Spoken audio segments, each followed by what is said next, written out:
What's going on, everybody? It's your boy, Pastor Wes, and I'm here with another 5-minute Bible study. I'm not going to take too much of your time. I'm just going to go right into it. Matthew chapter 9, verse 13.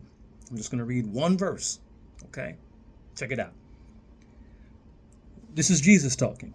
He says, "Go and learn what this means.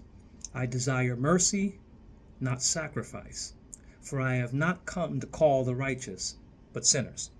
Now, I'm going to read it also in the Message translation because, it adds a little flavor to it.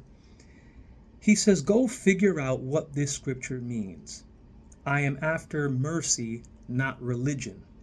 I'm here to invite outsiders, not coddle insiders." Jesus is, if anything, direct. Jesus was actually quoting the Old Testament. He was quoting Hosea chapter 6, verse 6, when he said that I desire mercy, not sacrifice. And you have to understand something about the prophet Hosea. Hosea was preaching, and his prophetic ministry was going on at a time when Israel was engaged in a lot of outward ritualistic activity, but yet their hearts were far from God. And so when Hosea was saying this, he was correcting the Israelites. He was correcting them because they were going through the motions of offering temple sacrifice and engaging in ritualistic type exercises of worship. But yet, their hearts remained distant from God, and their actions lacked empathy. And when Jesus says this to the Pharisees, this was at the time when they saw him having lunch or dining with sinners. And Jesus had to let them know, look, I came not to call the righteous, but I came for the sinners. He essentially said that who needs a doctor? Is it the people who are well or those who are sick that need a doctor? And so Jesus wanted them to understand that him having food, dining with sinners, was him showing mercy.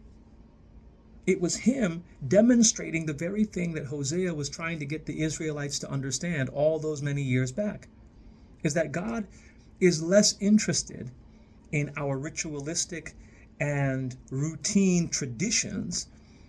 He is not as interested in our religiosity, if I can use that word. He is more interested in the way in which we show our faith through our actions and how we treat one another.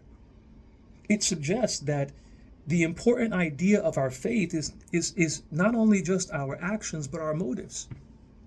You do know that it is entirely possible to do the right thing while having done them for the wrong reasons, right? It is entirely possible for us to engage in our religious practices while not having the right intent behind doing them.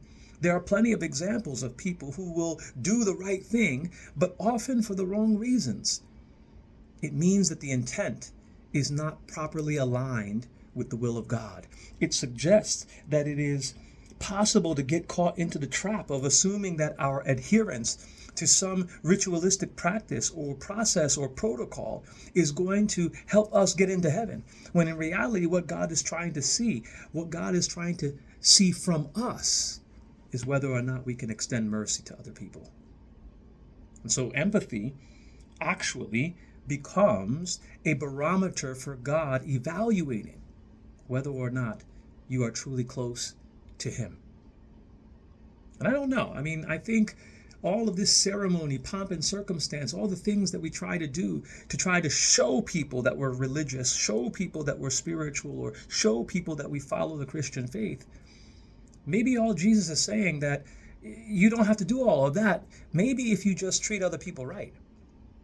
Maybe if you extend mercy, maybe if you're more forgiving of other people, perhaps if you do those things, then God could see that your heart posture is one that is aligned with the will of God.